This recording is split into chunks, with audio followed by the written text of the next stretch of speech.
Hello students, कैसे हैं आप लोग। हम लोग देख रहे थे polytechnic entrance exam model paper 2017। इसके पहले मैंने 14 तक का सॉल्यूशन अपलोड कर दिया है। आगे 15 से हम लोग देखने वाले हैं। इसके अलावा 2018 और 19 का भी सॉल्यूशन मैंने अपलोड कर दिया यूट्यूब पे, तो जो नहीं देखे हैं वो देख लीजिएगा। और बहुत इंपॉर्टेंट क्वेश्चंस होते हैं ये, इस तरह के क्वेश्चन, और बहुत सारे एग्जाम्स में पूछे जाते हैं। जैसे इंटरमीडिएट आने वाला है, इंटरमीडिएट का एग्ज़ाम है ना, चाहे सीबीएसई हो या बिहार बोर्ड हो, आईसीएसई बोर्ड हो, सभी में इस तरह के सवाल पूछे जाते हैं। इसके अलावा आपका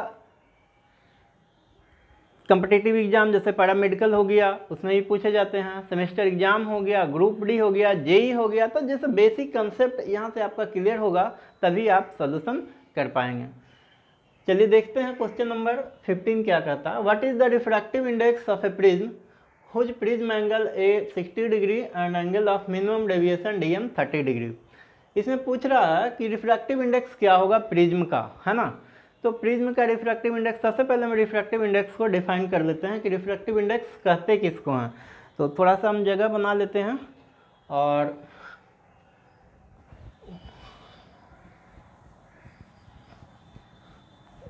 जगह मिल जाएगा। तो चलिए क्वेश्चन मिनिमम डेविएशन, और ये याद रखेंगे, ऑप्शन लिख के रखेंगे। ये ऑप्शन है मेरा, ए 60 डिग्री है और डीएम मिनिमम डेविएशन 30 डिग्री है ना। तो देखिए अब सबसे पहले हम रिफ्रैक्टिव इंडेक्स को डिफाइन करेंगे। रिफ्रैक्टिव इंडेक्स कहते किसको हैं।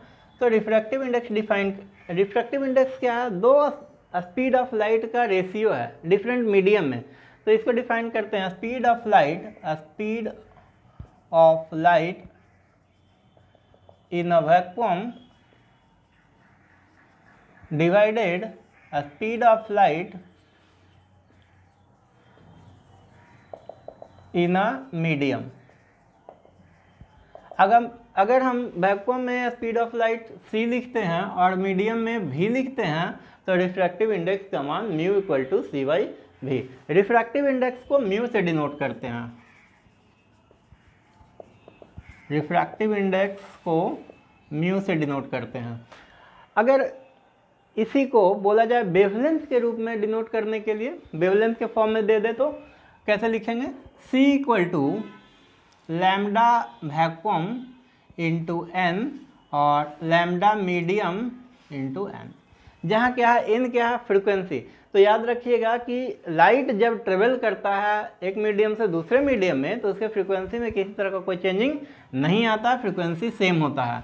तो lambda vacuum by lambda medium, ये वेवलेंथ के फॉर्म में रिफ्रैक्टिव इंडेक्स का फॉर्मूला निकल गया। चलिए अब हम लोग देखते हैं, क्वेश्चन पे आते हैं। तो क्वेश्चन में बता रहा है कि प्रिज्म एंगल दिया हुआ है 60 डिग्री, है ना। प्रिज्म इस तरह से होता है, प्रिज्म एंगल 60 डिग्री ये दिया हुआ है। और डेविएशन, देखिए ये डेविएशन एंगल होता है ना, यहाँ से जो एंगल बनता है ये डेविएशन, ये डीएम दिया हुआ है आपका 30 डिग्री। तो सवाल पूछ रहा है कि इसका क्या होगा रिफ्रैक्टिव इंडेक्स।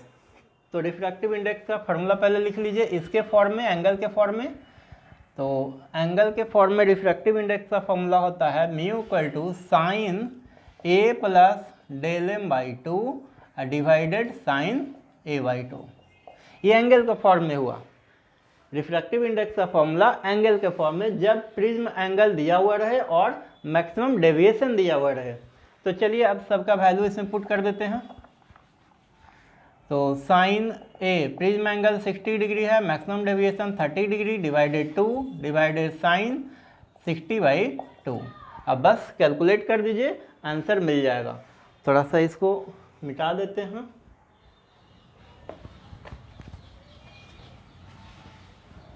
तो कितना आ गया देखिए, sine 90 by 2 divided sine 60 by 2 30।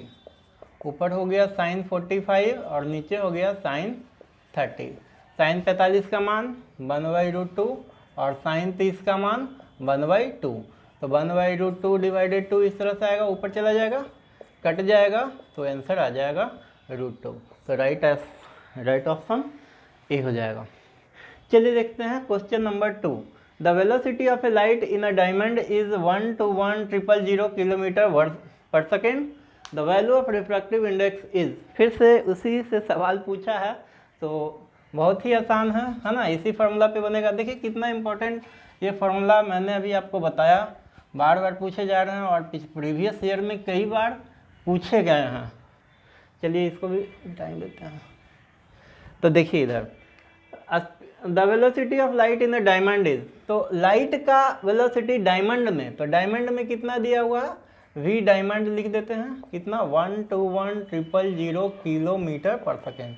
इसको किलोमीटर को मीटर में कन्वर्ट कर दीजिए, 121 क्रॉस 10 टू दी, इसको ऐसा रहने दीजिए, across 10 to the power 3 metre per second, kilo को 10 टू पावर 3 में कन्वर्ट कर दिए।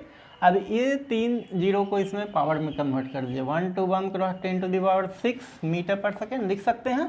ये 3 जीरो और 3 जीरो, 6 जीरो हो गया। अब क्या दिया हुआ है, speed of light, velocity of light in air, v air क्या दिया हुआ है, तो 3 cross 10 to the power 8 metre per second. तो अभी मैंने बताया है रिफ्रैक्टिव इंडेक्स किसी भी मीडियम का निकालना है ना, तो सबसे पहले रिफ्रैक्टिव इंडेक्स वैक्यूम का लेंगे, या वैक्यूम नहीं दिया हुआ, एयर दिया हुआ तो एयर का लेंगे। तो refractive index of diamond, refractive index of diamond क्या देंगे, तो वेलोसिटी या स्पीड ही लिखिए, कोई दिक्कत नहीं, वेलोसिटी दिया, velocity of light in air divided velocity of light in diamond, दोनों का रेशियो निकाल दीजिए। तो कितना दिया हुआ, 3 cross 10 to the power 8 divided 121 cross 10 to the power 6। अब इसको आप कैलकुलेट कर सकते हैं, डिवाइड करिए, कैलकुलेटर से कीजिए, तो आपका आ जाएगा ऑप्शन 2.48, 2.48। अब देखिए ये यूनिटलेस क्वांटिटी है, क्यों, क्योंकि दोनों क्या स्पीड का ही रेशियो है ना, या वेलोसिटी का ही रेशियो है, तो दोनों का यूनिट कट जाएगा और ये इसमें कोई यूनिट नहीं रहता। चलिए आगे देखते हैं question number 17। The transformer works on the principle of, transformer किस सिद्धांत पे काम करता है ना, ट्रांसफार्मर का क्या बेसिक प्रिंसिपल है। तो सबसे पहले ये बेसिक जानकारी देते हैं, ट्रांसफार्मर करता क्या है, बहुत सारे कम्पिटिटिव एग्जाम में पूछा गया है, और अगर ग्रुप डी की बात करें, रेलवे ग्रुप डी, तो बहुत बार पूछा गया है ट्रांसफार्मर से, ट्रांसफार्मर क्या करता है ना। तो ट्रांसफार्मर करता क्या है, हाई वोल्टेज को लो में और लो वोल्टेज को हाई में, यानी कि उच्च विभव को निम्न विभव में और निम्न विभव को उच्च विभव में। कितने स्टूडेंट गलती मार देते हैं कि ट्रांसफार्मर जो एसी को डीसी में बदलता है, तो एसी को डीसी में ट्रांसफार्मर नहीं, रेक्टिफायर बदलता है, जिसको कि हम लोग डायोड कहते हैं, है ना, या पीएन जंक्शन के नाम से भी जानते हैं।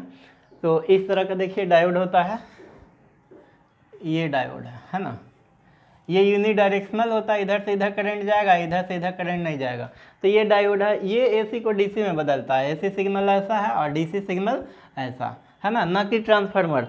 तो ट्रांसफार्मर जो है क्या करता है, दो टाइप का होता है। हम लोग के गली में जो ट्रांसफार्मर लगा है वो स्टेप डाउन ट्रांसफार्मर है, मतलब कि ट्रांसमिशन लाइन से जो आ रहा है वोल्टेज या करंट, उसको स्टेप डाउन करके हमारे घरों तक 1000 वोल्ट को कन्वर्ट कर देता है 220 में 420 में, है ना। तो 420 इंडस्ट्रियल यूज के लिए हो गया और 220 होम के लिए हो गया घरों में। तो हम लोग के घरों में 220 वोल्ट सप्लाई आता है। हाँ, यहाँ से भी सवाल फिर पूछा जाता है कि घरों में जो सप्लाई आ रहा है उसमें फ्रिक्वेंसी कितना हर्ज का होता है। तो याद रखिएगा फ्रिक्वेंसी 50 हर्ज का होता है, 50 हर्ज का, है ना। और फिर सवाल यहाँ पे देखिए, the transformer works on the principle of, तो कौन से प्रिंसिपल पे, म्यूचुअल इंडक्शन पे, है ना। म्यूचुअल इंडक्शन या Faraday's law of electromagnetic induction दिया हुआ है, तो दोनों ऑप्शन मार देंगे, कोई दिक्कत नहीं है। यहाँ पे म्यूचुअल इंडक्शन है, इसलिए म्यूचुअल इंडक्शन मार सकते हैं। देखिए थोड़ा सा बता देते हैं, ये है ट्रांसफार्मर, और ट्रांसफार्मर में दो कॉइल होता है, एक प्राइमरी और एक सेकेंडरी कॉइल। ये प्राइमरी कॉइल है और ये सेकेंडरी कॉइल है ना। हम सप्लाई इसमें देते हैं, इसमें इसका दोनों में कोई कनेक्शन नहीं है। बस यही चीज़ है कि एक ही कोर पे, आयरन के सॉफ्ट कोर पे, एक ही कोर पे इसको लपेटा गया है। तो इसमें क्या होता है, फ्लक्स जनरेट होता है। जब इसमें फ्लक्स जनरेट होता है और ये फ्लक्स जो है इससे होकर के जाता है, तो अपने आप को चेंज महसूस करता है। तो Faraday's law of electromagnetic induction कहता है EMF is generated due to change in flux d phi by dt। EMF is generated in a coil due to change in flux. तो इसी पे काम करता है, इसको हम लोग म्यूचुअल इंडक्शन कहते हैं, मतलब कि इसका दोनों तार में कोई कनेक्शन नहीं होता है, फिर भी इसमें करंट प्रोड्यूस होता है। अब स्टेप अप और स्टेप डाउन, स्टेप अप और स्टेप डाउन वो निर्भर करता है सेकेंडरी वाइंडिंग के कॉइल पे, है ना। सेकेंडरी वाइंडिंग ज़्यादा कर दिए तो स्टेप अप बन गया, कम कर दिए तो स्टेप डाउन बन गया। तो इस तरह से ट्रांसफार्मर, चलिए क्लियर हो गया। आगे देखते हैं अगला क्वेश्चन क्या कहता है। 100 volt meter of internal resistance, इसको मिटा लेते हैं।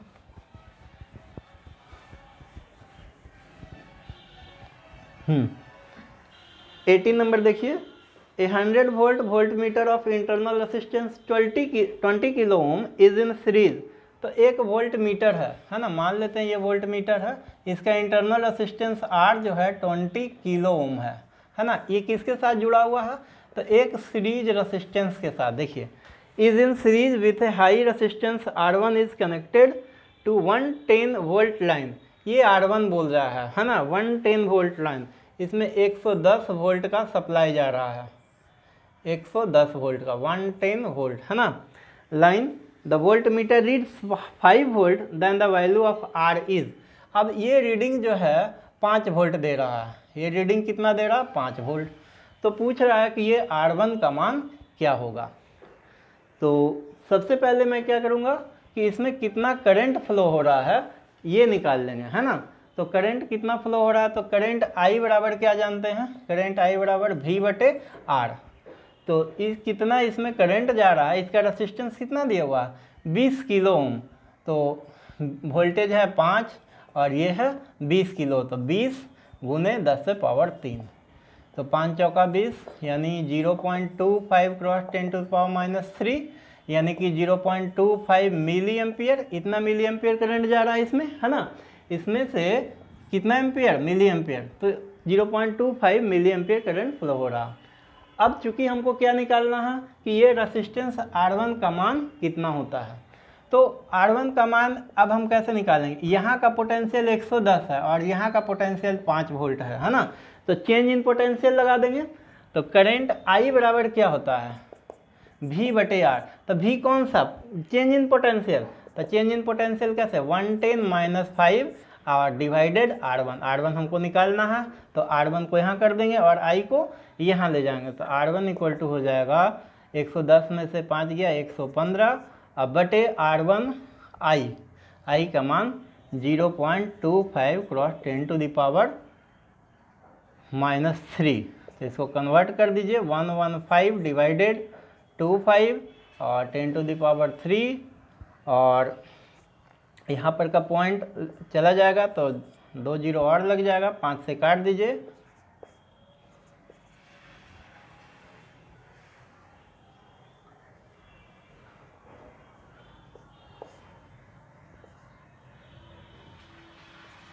अब इसको गुना कर दीजिए तो कितना हो गया, 23 दूनी 46 है ना, 23 दूनी 46 और 3 जीरो यहाँ 4 जीरो। देख लीजिए, मिला लीजिए कौन सा ऑप्शन है। ऑप्शन नहीं मिल रहा है, चलिए देखते हैं फिर से इसको।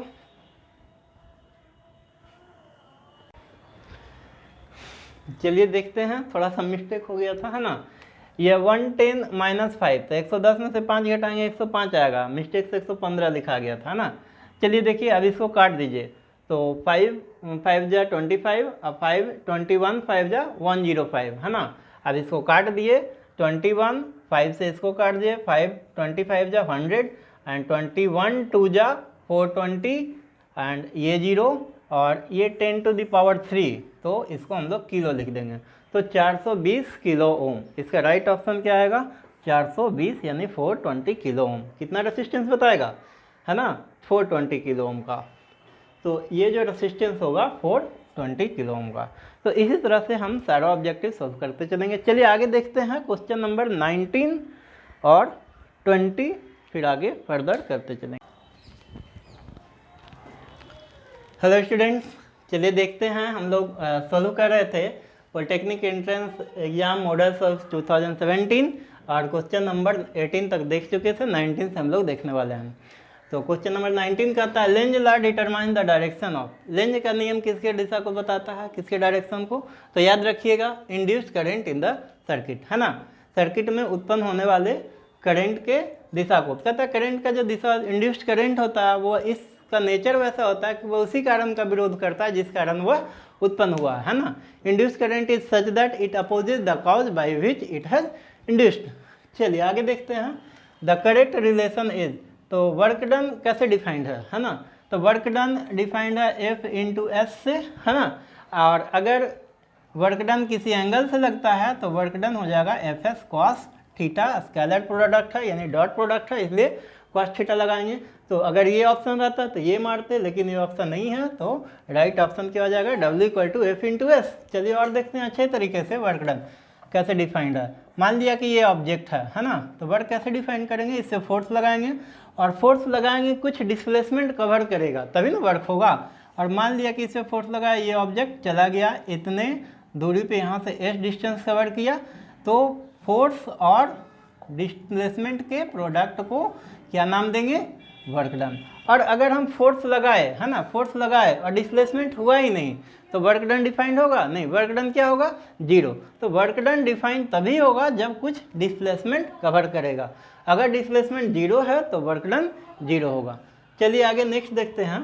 When a wire of uniform cross section A length A and length L and resistance R is bent into a complete circle. इसको थोड़ा सा मिटा लेते हैं, है ना। कहता है कि एक तार है जिसका क्रॉस सेक्शनल एरिया A, लंबाई L है, उसको सर्कल में मोड़ा गया है और मोड़ने के बाद कह रहा है complete circle resistance between two diametrically opposite points will be. तो तार ऐसा था, है ना, और तार को इसको मोड़ दिया गया इस तरह से। अब मोड़ करके दो अपोजिट क्या बोला है, टू डायमेट्रिकली अपोजिट। तो मान लेते हैं पॉइंट ए पॉइंट बी के बीच क्या होगा, रेसिस्टेंस का मान। तो सबसे पहले अगर इसका रेसिस्टेंस R है तो ये आधा आधा मुड़ गया, तो ये कितना हो गया R/2 और ये भी कितना हो गया R/2। अब R/2 और R/2 दो रेसिस्टेंस पैरेलल में आ गया, तो दो पैरेलल रेसिस्टेंस का क्या हो जाएगा कम्बिनेशन, निकाल लीजिए। 1/R इक्वल टू होता है 1/R1 प्लस 1/R2। तो 1/R/2 प्लस 1/R/2 तो कितना हो जाएगा, इसको पलट दीजिए तो 2/R प्लस 2/R हो जाएगा, है ना। R कॉमन ले लीजिए तो 4/R, तो 1/R इक्वल टू 4/R, इसलिए इसको पलट दीजिए तो R equal to R/4, R/4 right option A आ जाएगा, है ना। बहुत ही आसान इस तरह का सवाल पूछा जाता है। चलिए आगे देखते हैं क्वेश्चन नंबर 22।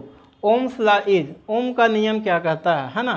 तो ओम्स का नियम, चलिए बहुत ही आसान सवाल है, इसको देखते हैं। ओम नामक वैज्ञानिक ने किसी धारावाही चालक में फ्लो होने वाले करंट का जो मान है उसके बारे में बताया कि जो करंट का मान होगा वो डायरेक्टली प्रोपोर्शनल होगा उसमें दिए गए पोटेंशियल डिफरेंस का, यानी V proportional to I, current उतना ही फ्लो होगा जितना हम उसमें पोटेंशियल डिफरेंस देंगे। तो V जब समानुपाती चिन्ह को हटाते हैं, बराबर लगाते हैं, तो क्या देते हैं, एक कांस्टेंट, है ना। अब वो कांस्टेंट क्या है, R। तो R निर्भर किससे करता है, तो उस मटेरियल पे, उस सब्सटेंस पे जिसमें वो करंट फ्लो हो रहा है। तो वो इसको हम लोग रेसिस्टेंस के नाम से जानते हैं, किसके नाम से, प्रतिरोध के नाम से। वो निर्भर करेगा उस पदार्थ पे, अगर सोना है तो उसका रेसिस्टेंस कुछ और, चांदी है तो कुछ और, कॉपर है तो कुछ और, लोहा है तो कुछ और, एल्युमिनियम है तो कुछ और। तो मिला लीजिए कौन सा ऑप्शन सही है, V equal to IR, right option D. अगर इसमें पूछा जाए कि इसका ग्राफ क्या होगा V और I के रिस्पेक्ट में, है ना, तो वोल्टेज और करंट के रिस्पेक्ट में ग्राफ लीनियर ग्राफ शो करता है। एक्सपेरिमेंटली हम लोग इसको प्रूफ करते हैं लैब में। चलिए आगे देखते हैं question number 23। The weight of the floating body is equal to Archimedes principle, है ना। आर्किमिडीज सिद्धांत क्या कहता है, the weight of a body, किसी भी ऑब्जेक्ट को जब हम पानी में डुबोते हैं तो उस पर लगने वाला उत्प्लावन बल किसके बराबर होता है, तो उस वस्तु के द्वारा हटाए गए जल के भार के मात्रा के बराबर, है ना। तो आर्किमिडीज प्रिंसिपल कहता है कोई किसी वस्तु को हम तरल में आंशिक या पूर्ण रूप से जब डुबाते हैं तो उसके द्वारा हटाए गए तरल के भार के बराबर उस पर फोर्स लगता है, यानी उस पर लगने वाला जो फोर्स है उस वस्तु के द्वारा हटाए गए तरल के भार के लिक्विड के वेट के बराबर होता है। और ये किसके बराबर होगा, तो ई मान लेते हैं वॉइंट्री फोर्स है, किसे mg के बराबर। और निगेटिव क्योंकि अपवर्ड अपथ्रस्ट फोर्स है ना, ऑब्जेक्ट ऐसे mg लगाएगा तो उत्प्लावन बल उसके अपोजिट में लगाएगा।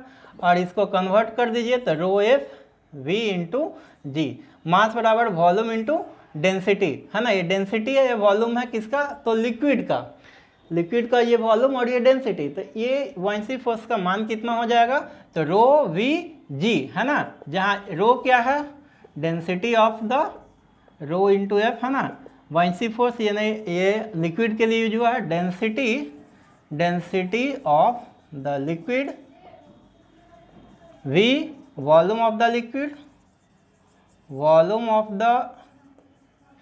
लिक्विड और small g acceleration due to gravity, वो तो जानते ही हैं, इसका मान 9.8 मीटर पर सेकेंड स्क्वायर। तो यहाँ पे राइट ऑप्शन क्या हो जाएगा, अपथ्रस्ट और buoyancy force, mass of the liquid, the weight of the floating body is equal to mass of the body है ना, mass of the liquid into pot, upthrust और बुoyancy फोर्स। तो right option क्या हो जाएगा, ए upthrust और buoyancy force. तो चलिए आगे देखते हैं।